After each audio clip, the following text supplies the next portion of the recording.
We are what? We are who? We are what? Vibrant. We are who? 50 plus. Hi, welcome to Gray Lives on the Rise. I am your host, Professor Jamila Franklin, and we are coming to you from Oyende Enterprises, being sponsored by Jamila Sense, which is our product line of aromatherapy products that helps heal the mind, body, and soul. And we are bringing to you Alamaj's rebirthing program, as well as Jamila Sense, and a host of wonderful programs that will help heal your body, heal your soul, and heal your mind. 50 plus people, we are here to stay. Gray Lives on the Rise. We are what? We are who? We are vibrant, and we are here to stay. Join us for our wonderful episodes. Thank you, and continue to look for our episodes weekly, being brought to you again from Oyende Enterprises and Jamila Sense. See you soon.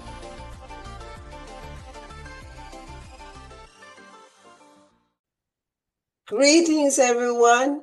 Welcome again to Great Lives on the Rise. I am the host, Professor Jamila Franklin, and today we have the lovely Roz Tandy as our guest.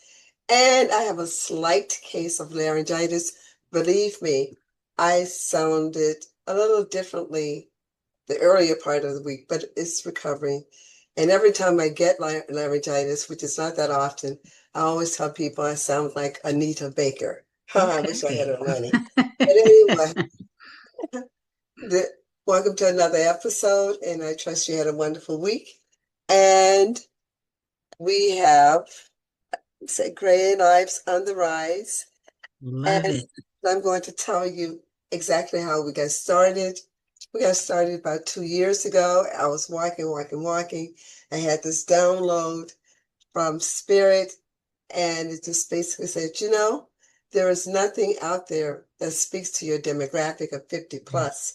And I thought about that. I said, except AARP and Medicare. And AARP is a wonderful organization, but people think of people who are sedentary when they think of AARP. And I'm not sedentary, nor are my friends. And so even though that's not true, that's the image that comes forth for people. And then I said, okay, Medicare, that really speaks to a lot of people who may need additional support in terms of medicines. I do not, so that didn't really resonate with me. So the download said, you can do something different, have a name for it's not just an organization for the movement, and have products that reinforce the movement, and have a podcast. So the name I eventually came up with was Gray Lives on the Rise. You don't have to have gray hair. And beautiful Roz has beautiful salt and pepper hair. You can have black hair, no hair, long hair, wigs, whatever. I don't care. Whatever. It deals with your consciousness. So you have a consciousness that speaks to the issues that deal with people who are 50 plus. You're in the ballpark. And if you're in the age group of 50 plus, you're in the ballpark. So after I came up with that, then I said, okay, we need to start revisioning how we see ourselves.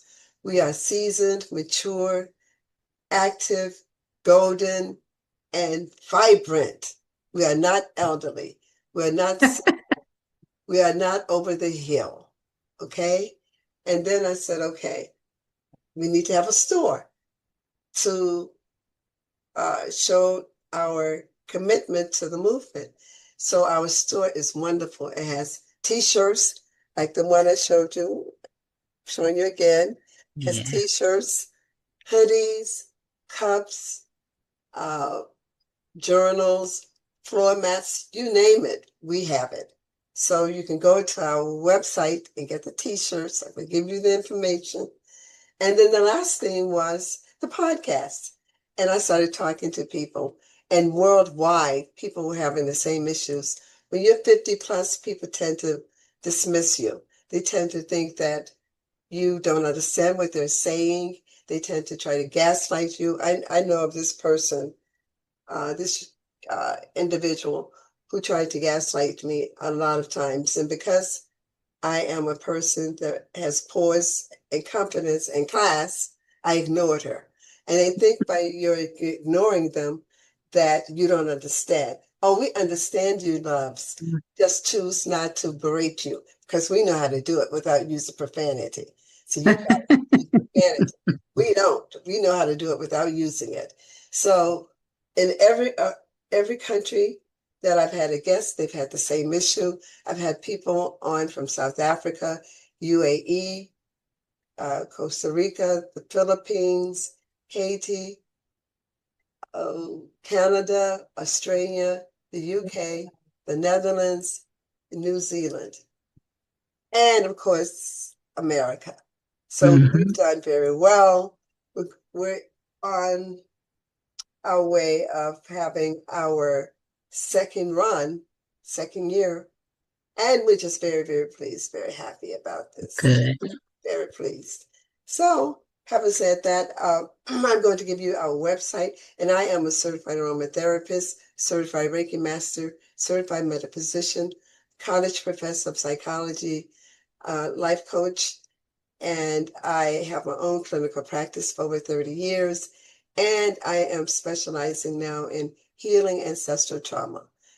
No one has the program that I'm using because Spirit gave it to me, and it's very powerful. So go to our website, Oyinde Enterprises, OYINDE Enterprises, ENTERPRISES.com. Again, Oyinde Enterprises, all together, one word, .com. Look for Gray Lives on the Rise, which is my latest baby. And one of the ones that's paying for this, I forgot, she's sitting here so patiently. It's my blend, Peace Be Still. I don't have the label, I just created this one. And it's my aromatherapy blend, which is amazing. And you just don't take it by mouth. It's very clear and transparent. You just put a couple of drops in your hand and you rub your hands together and you breathe them. Oh my goodness. And it's excellent. It gets rid of pollen. If you have hay, it gets rid of that. It gets rid of sinus congestion, sinus headaches, migraine headaches, stress, PTSD, any stressor. And flies and mosquitoes won't come near you during the summer when you put it on because they don't like it.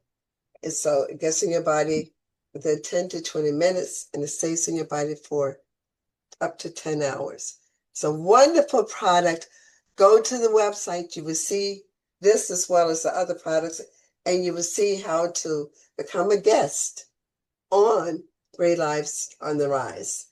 It's my latest baby, like I said, and it gives you all the information about Great Lives on the Rise, as well as my other companies. So, haven't done that because Jamila Sense, which hosts Peace Be Still, have 6 or 7 different products that I created. This pays for my podcast. Okay, it's not free. It pays for it. All right, having said that, I'm so honored. I had a very long discussion with this beautiful lady to talk to and about Miss Roz Tandy. I was so impressed with what she had to say. And I'm going to give you some information about her. And it's interesting because she's a caregiver, as I pull up her information, because you know how technology is. Sometimes it doesn't cooperate with you. Yeah. So I'm working on having it cooperate with me so I can scroll up. She's a marvelous, marvelous caregiver. And our conversation was very in-depth. So we're going to have a great time with Roz.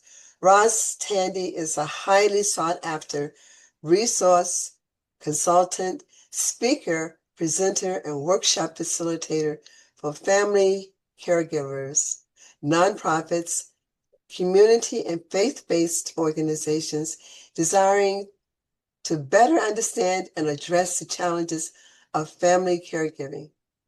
Her passion, honesty, compassion, humor, and common sense approach motivate caregivers to better understand the importance of taking care of their own well-being. And I think that's so important because a lot of times we tend to overlook ourselves when we're caregiving others, and that's really a problem.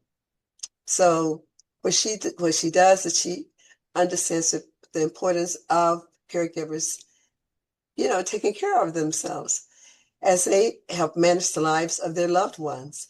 She is the founder and executive director of It's You and Me.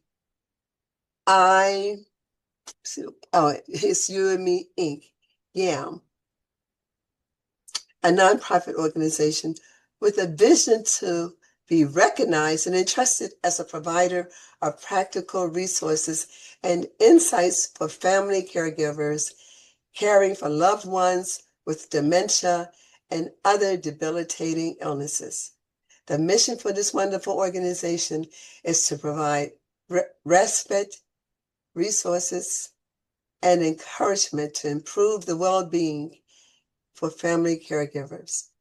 For the past 16 years, she has owned and managed Magnolia Lane, a personal care home for women experiencing moderate to advanced cognitive decline, which is amazing. She is the published author of Prayers of a Family Caregiver, subtitled Pray to Our God Who Understands, which was published in 2023. Her other publication is Prayers of a Family Caregiver, a 15-day caregiver devotional, which was published in 2026, and Waiting to Exhale, subtitled A Practical Guide for Family Caregivers Self-Care, published in 2024, and her last one, Customer Service in God's House, published in 2014. So, without further ado, hello, Roz. Hey, how are you? And thank you so much for inviting me on your podcast. You're so welcome. I might have to get some water occasionally because of this laryngitis. I know it sounds melodic and sexy to my male viewers. I know it does, but Hey. I have to keep it watered before it dries up, everybody. Okay. Until it returns to its natural state. So, Roz, thank you so much for coming and being a part of this. I'm so amazed with all the wonderful things you've done and your vision and your commitment to caregivers. Because what happens is a lot of times people have forgotten about the caregivers. I think now people are beginning to acknowledge them, but they just focus on the person who is ill. And the caregiver, Correct. even the caregiver, him or herself, will tend sometimes to put their needs to the side. So what have you seen as some of the most prevalent issues that caregivers need to pay attention to? And I'm We listening as I get my water. okay. We know the main thing, just like you said, is knowing that their well-being is just as important as the person they're taking care of. Because I was a caregiver for over 10 years for two aunts. Both of them had dementia. Mm, And believe me, I get it, because we look at those that we take care of as the fragile ones. They're the ones that need all of our attention. And so often caregivers will forego their doctor's appointments, taking medication that's been prescribed, just resting. And it's hard. It is very hard, because caregiving is hard. And it really, yes, really is. And, having been a caregiver, and what really gave me the passion was taking care of my two aunts who were really very sweet. One aunt raised me, when me and my siblings, when our mom died, she came and got us, and raised us. And the other was really a distant cousin, who never married, never had children, and was just really alone. And people were taking advantage of her. But, I brought her to come and live and found out that she too had alcoholic dementia. My other aunt had vascular dementia. But in any event, they were very stubborn sometimes. They weren't mean-spirited, but what really gave me the passion was to know just how frustrated and stressed, angry sometimes, and just experiencing burnout and not even knowing what that was, dealing with two people who were really very sweet, you Mhm. know, which let me understand, oh my God, now if I'm feeling like this, and plus I was raising my grandson at the same time, you know, Wow. but if I was feeling like this, and there are people who are managing the lives of loved ones who have advanced stages of Alzheimer's, who are Yeah. trying to flee from one of them attacking them because they don't recognize them as living in the home. I mean, they're really going through some stuff. So I'm like, my goodness, Raj, you're just dealing with two stubborn, sweet ladies. Look how you feel and how much other caregivers feel. That is really what just kind of woke me up, you know. And they're really going through it. A lot of them are really going through it. And Mm. Jamila, you know, I have entitled, you know, um, I just created a YouTube channel and, some other things that I'm working on, thinking about a podcast too.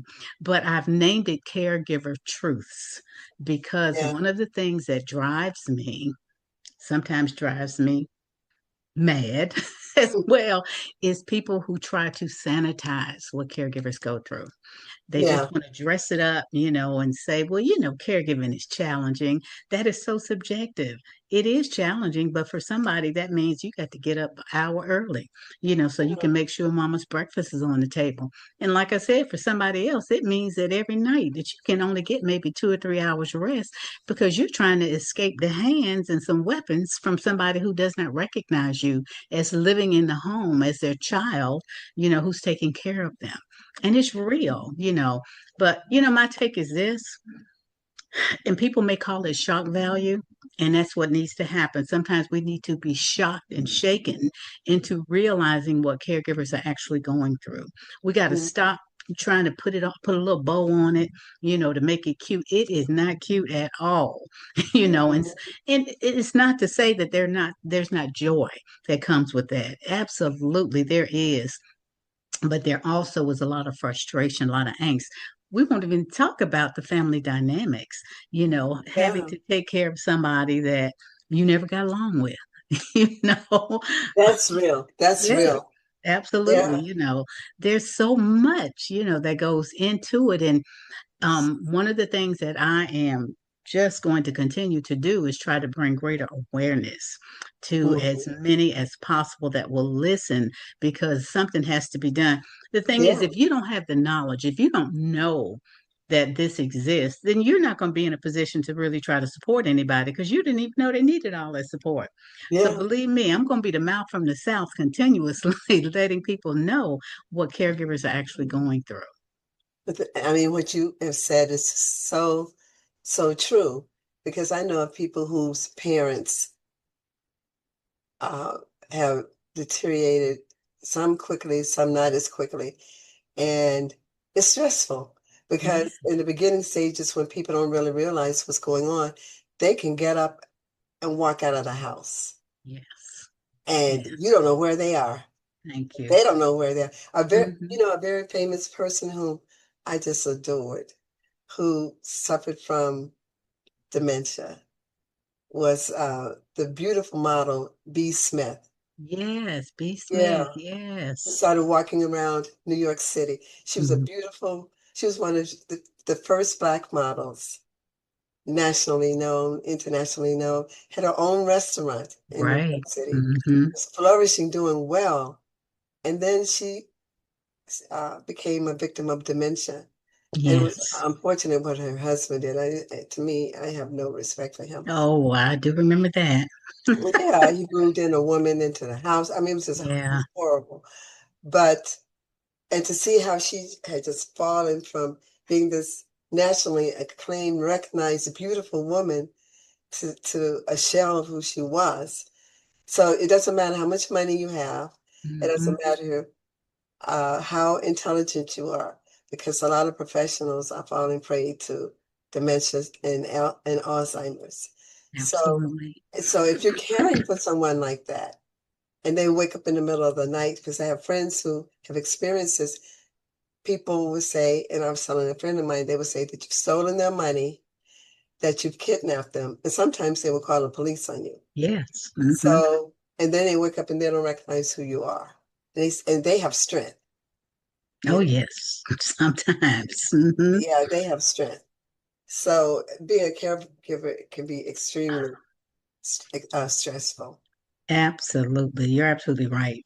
Um, and it's so very sad because so many caregivers feel so lonely Yeah. because their life is really literally being taken up, by caring for someone else.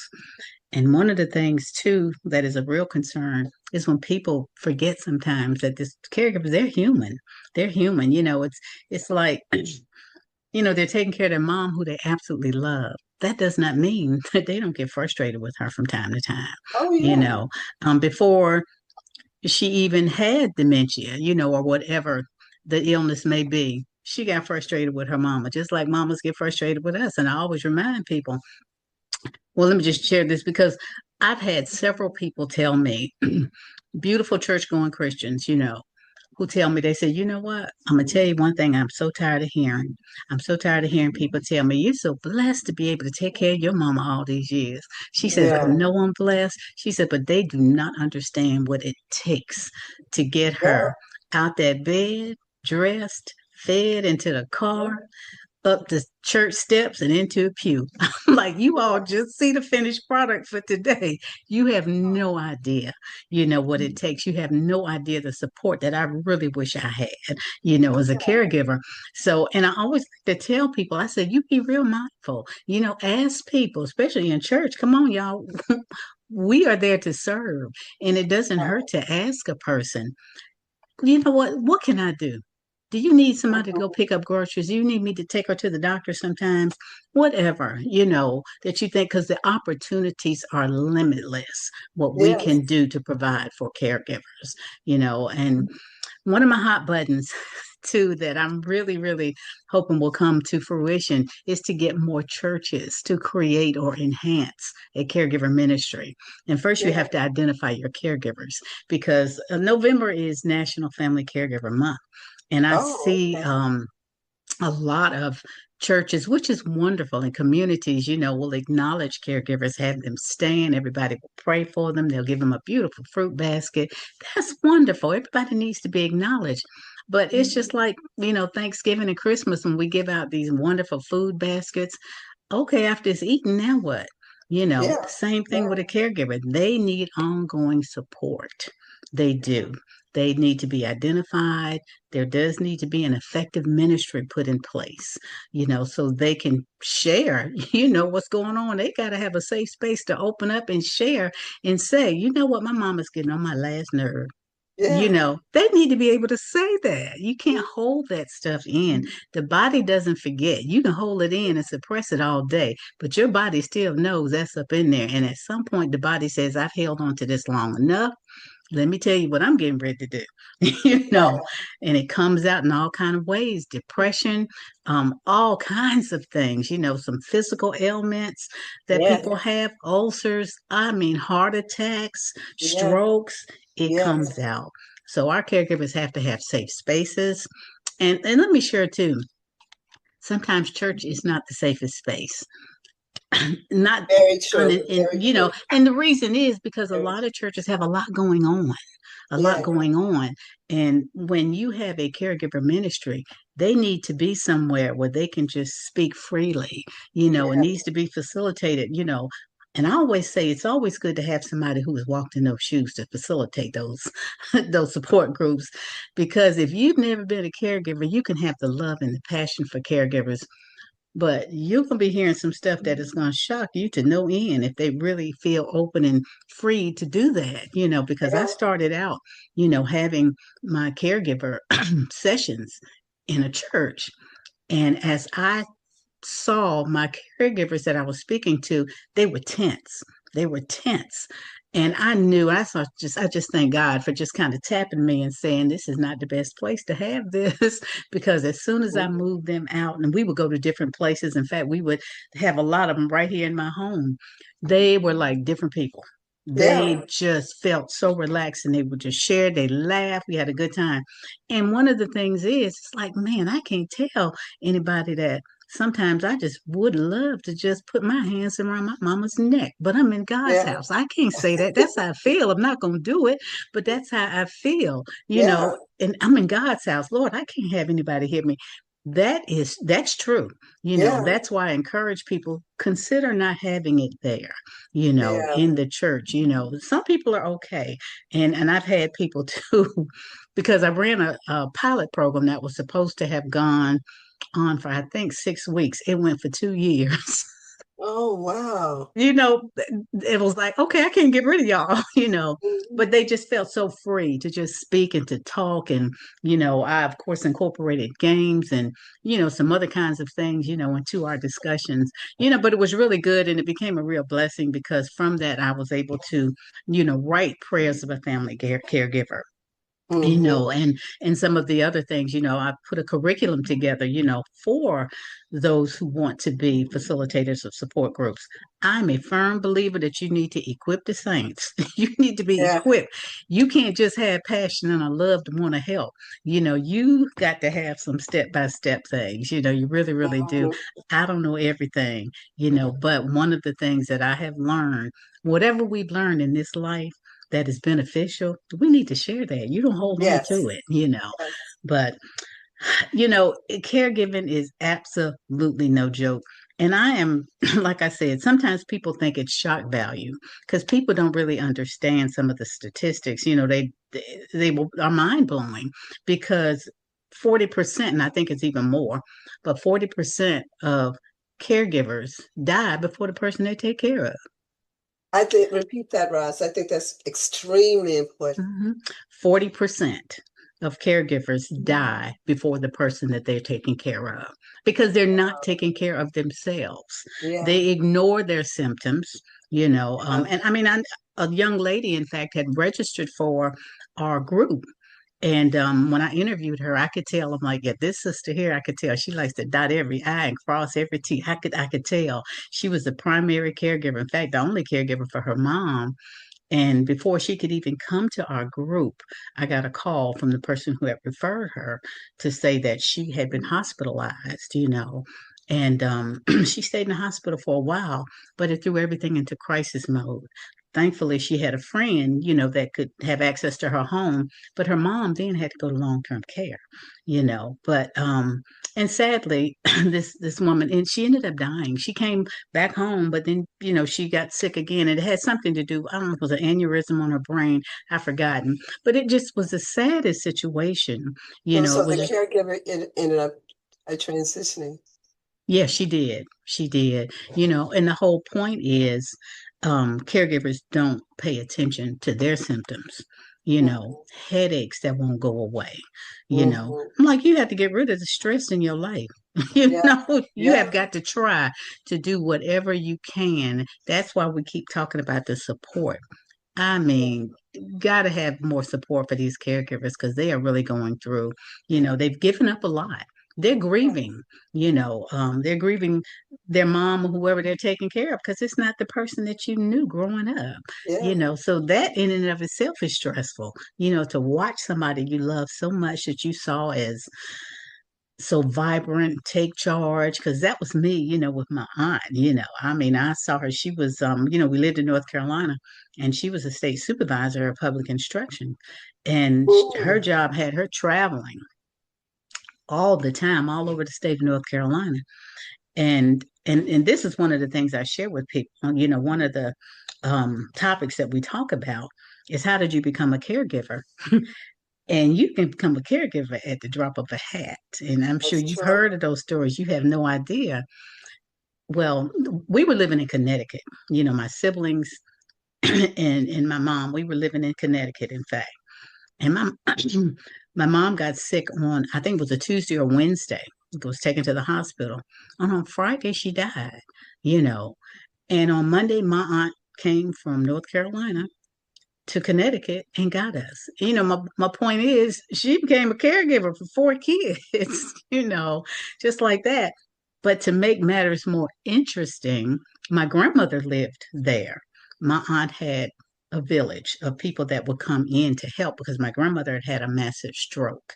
She was Mm-hmm. bedridden, paralyzed, so there were people that would come in. So when we came to live in North Carolina, and thankfully, we had some relationship with our grandmother and knew her.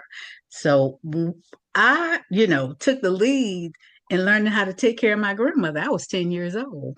I Mm-hmm. would watch them do that draw sheet. I learned how to do that. I learned how to get her off the bed into her wheelchair and into the toilet, onto the toilet. And back then they didn't have raised toilets. If y'all remember, this was in 1960, Yeah. but I was so glad that my aunt had a village of people there to Mm-hmm. help because that's how I learned. That's how I learned to be more compassionate, in fact, too, for the elderly, Yeah. So and that's so key. And let me just throw in too, it's so important that your children see you being compassionate and loving, Yes. doing some good things. They're going to see the other side of you too, of course, but it's so good to see, for your children to see you doing something of service for someone, especially people Yes. in your own family. That's real important. You don't want to, of course, you don't want to be taken advantage of, you have boundaries, but that's important because I just think about my life, how, and my aunt doing that work that she did going all over the state, she Mm. still had to be caregiver though for my grandmother on the weekends, after she done all that, and that's very prevalent, with caregivers. They still are juggling. But I was so Yeah. glad we were able to take some of that weight off of her, and I Yeah. was the youngest of the four, at 10, so the others we were stair steps, just a year apart from each other, but we were all able to kind of pitch in, and that was really, really beneficial. But the point is, we don't ever know when You caregiving will don't. fall in our lap. You We don't. never ever know. Sometimes we're in denial. I'm Yeah. like, y'all saw your grandmama getting lost going to church. She's been driving to that church for 30 some years, and now she's getting lost. And you said, we're going to teach her how to use GPS. No, that's denial. You have Uh, seen your dad as he's aging almost burn down the kitchen every other day trying to fry fish. It's like, no, he forgot food was on the stove. When you start to see those things, you got to yeah. put some things in place. You have to hide those car keys, and I Yeah. call it creative communication, which is also known as a lie, that you may have to tell him, if Yeah. he's insist on driving that car. It's like, we're not doing that, Mhm. but we can't allow ourselves to be in denial, because Yeah. that can cause so many issues. Having a personal care home, I over the years have taken in a couple of people who were in a crisis mode. One in particular where the woman, her neighbors were calling the police because the son was allowing her to live independently, which she should never have been. Once you see that dementia, it's like, she doesn't need to live by herself. But she was living Yeah. by herself and she was walking outside butt naked, Oh my goodness. like 3 and 4 in the morning. And a lot of times, because, people wake up, they don't know where they are, and they're scared. Yeah. They're scared, so they just hit that door and just run out trying to see something familiar, trying to get somebody to help them. But the police got involved. And I always tell people, you do not want the police and social service to get involved, especially if they've already Mm. warned you, and he had to find a place for her, within maybe a week's time or 48 hours. I can't remember. And I did have a space, So I remember her coming to me on New Year's Day. It was many years ago, but I remember her coming to me on New Year's Day, But you don't want to get into a crisis mode. You don't. Yeah. And another thing that people do that causes them to um, be caregivers, they make that promise. That promise that we make, Mama, I'll never put you in a nursing home. You don't ever have to worry. I'm going to always be the one to take care of you. And I Mhm. always tell people, you know what? Only God can guarantee that a promise will be kept. Our lives are too fragile. Mhm. You can make that promise, but you don't know what if you get sick? Just like the young lady I told you about. threw it right into crisis mode. Her mom ended up in long-term care anyway because she got sick and then she died, you Mm. know. But we cannot make that promise. And it's so noble. It's wonderful to want to do that. It really, really is. But most people do not know what they're getting into until they're in Yeah. it, and you still have to do it. Everybody's not wired to do that, no matter how much you love someone. But even if you're not, sometimes you still have to do it. And that's when you have to pray and ask God and thank Him for grace because you're going to need that. You are going to need it. Even if you are wired, you're going to need it. But caregiving, again, it is absolutely no joke. I think I saw, God, what is it? There are 63 million family caregivers. But they're more Wow. than that. They're more than I promise you, they're more than that. Because there are people who do not identify as a caregiver. I'm Mm. his wife, I'm a baby girl, I'm not a caregiver, And I Mhm. rightly so, I totally understand that. You've been a wife for 50 some years. You've been the baby girl for all those years. You don't think of yourself. You're just doing what you know is right to do, Exactly. so you don't think of that. So those numbers sometimes I know those numbers are off. They're way off. And I think if they're like a billion caregivers in the world, and that number is probably off Mm. too. And one thing too, cultures are different. There are some cultures Yeah, it's like, oh no, that's you what I was never going to call say. me a caregiver. No, that's what we do. You know. Yeah, So those numbers are a bit skewed, but it's still good to know because they've been called an invisible army, so to speak, invisible warriors. And they're invisible because too many people don't recognize what they actually do and what they're yeah, actually going through. So, yeah. Well, Ross, what I would like to do, because we're coming close to the end, is have people get your contact information. This is okay. so important because I know of some people, two friends who have been in a similar situation. A friend of mine whose dad just transitioned, she was in a Mm, caregiving position, long distance, and trying to deal with the situation long distance. And then finally, the parent was transported to where she lived in the same mm, city, but and he died shortly thereafter. But she started to realize, because I told her, I said, he's experiencing some dementia, yeah. because it comes and goes. They're lucid one moment, and then the next Hmm. moment they can't remember what they said. So it throws people off. And then there was another person who was a caregiver of her mom and her dad in her home. And so both parents have transitioned. So I think this Mm, show, having them listen to you, what you have to say, I think it's really important because even though in both situations, the parents have transitioned, I think it's still good for them to know that they still need to provide some assistance because in both cases, they are too experiencing some physical uh, concerns. So right. that they need to take care of themselves now even more since their parents have transitioned. Mm. So what is the number or contact information? Um, well, how about my email too? Yeah, that's fine. Okay. It is info at yamcare.org.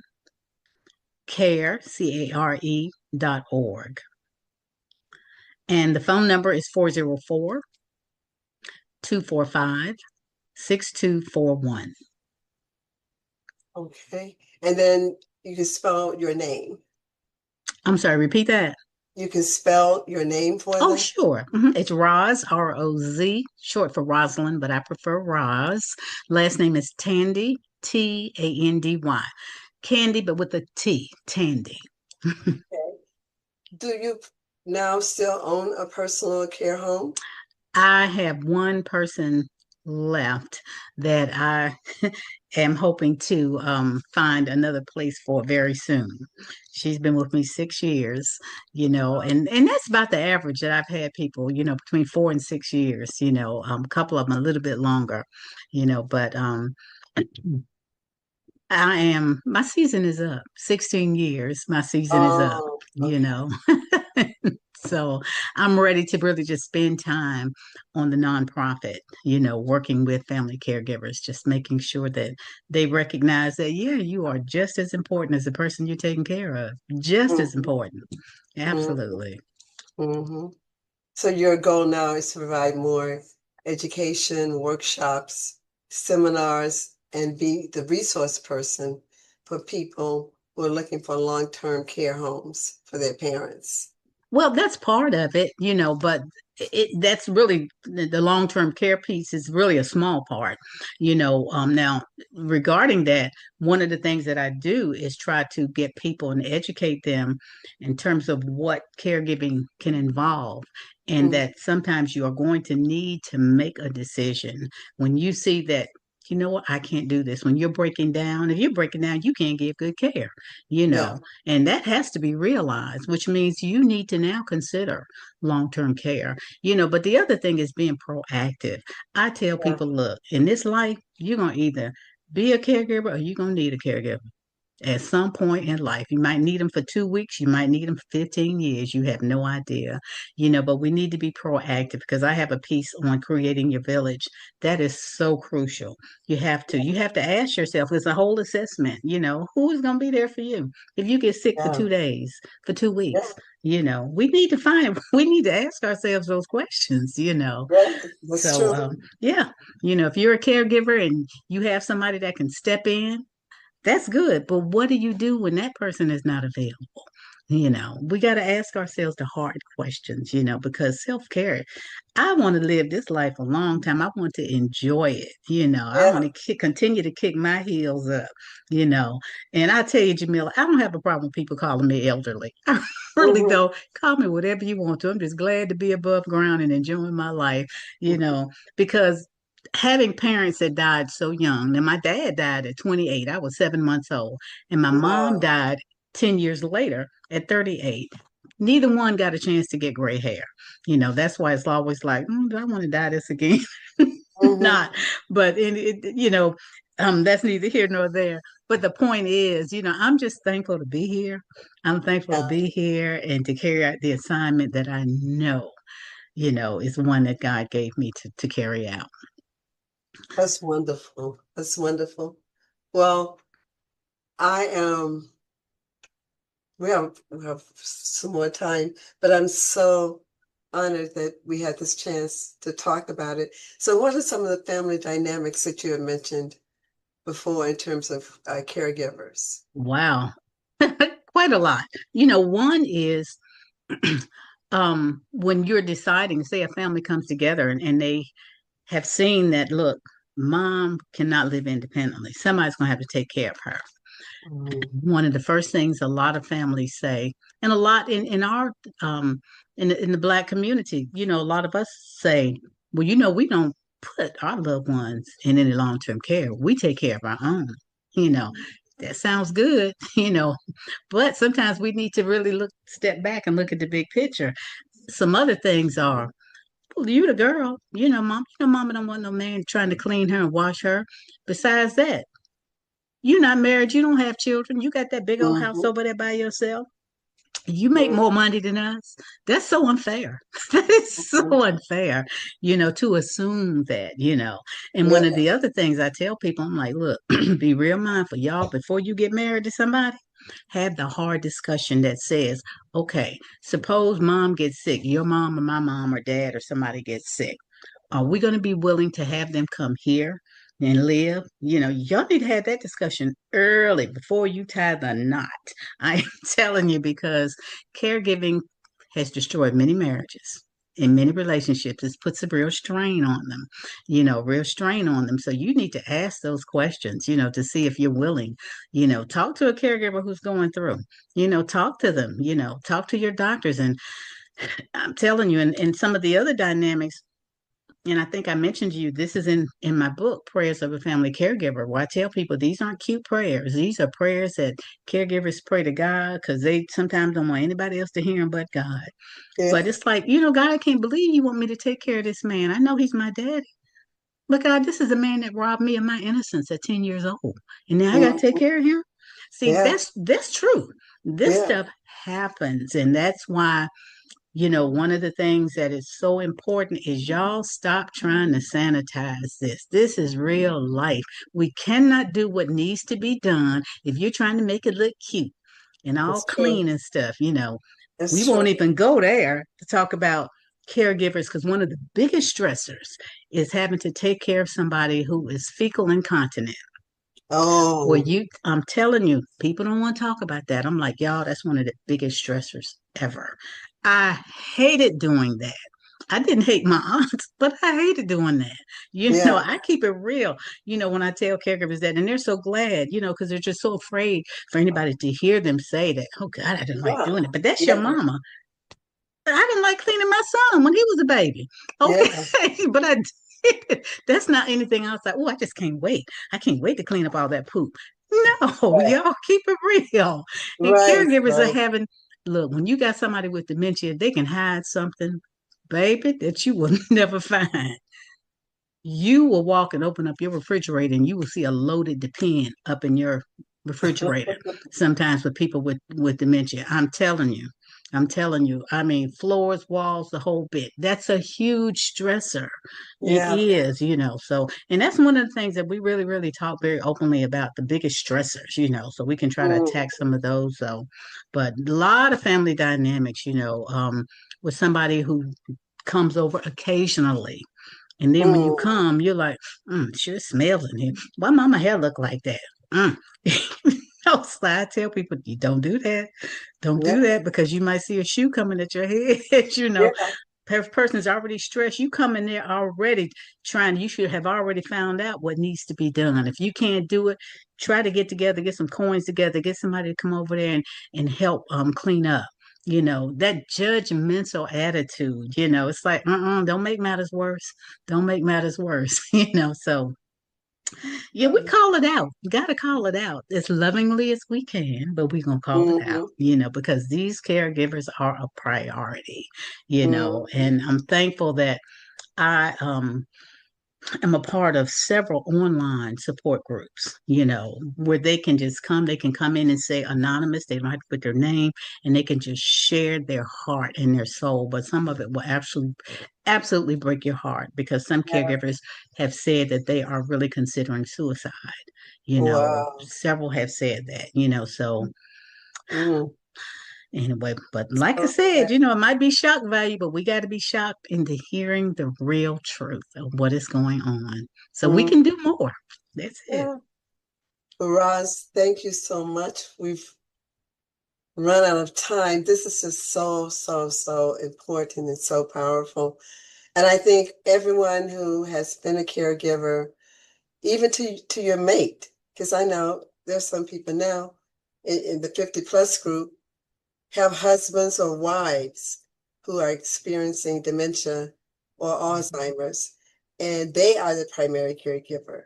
Right. So it's not even the parents or the aunts and uncles. It's Mhm. like the wife, and it can start early on. People think it That's it. starts, at 60 or 70. It can start as early as 50.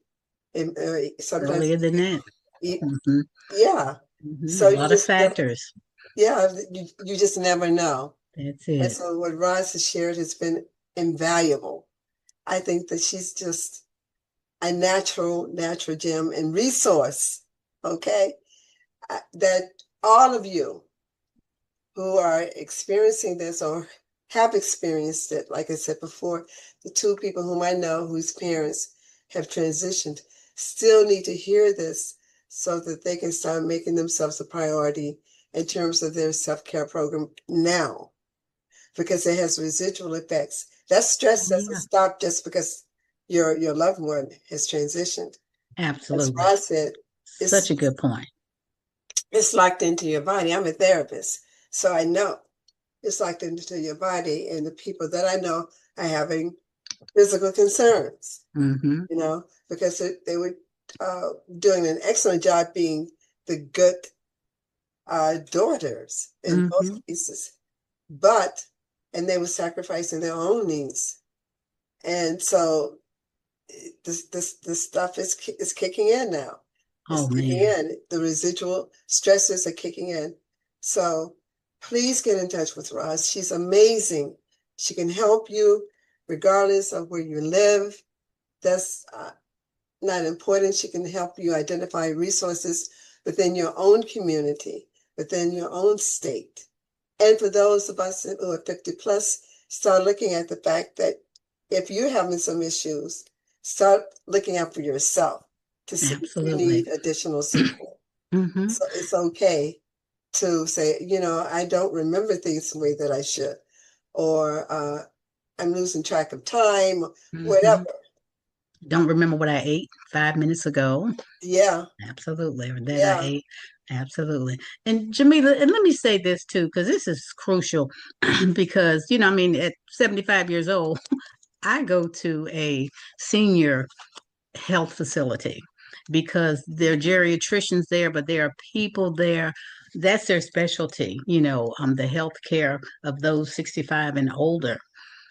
The little clock that they tell you to draw when you go to the doctor and those 3 words, that is not a good enough assessment to determine your cognitive abilities, So I encourage people, y'all, please go to one of the senior care facilities. I think there's Gen Care, I forgot Care Well. But anyway, I go to Oak Street now, which I really like, but please seek those out so you can get a really thorough assessment. Because the one they gave me was like about 25, 30 minutes long, which I loved, I really, really did like that because it was so thorough, but a family physician will draw a clock, tell me the 3 words, walk out. 10 minutes later, what's the 3 words, And, people can come up with a way to remember those 3 words, so, but anyway, I always like to say that. I know we're out of town. I'm so sorry.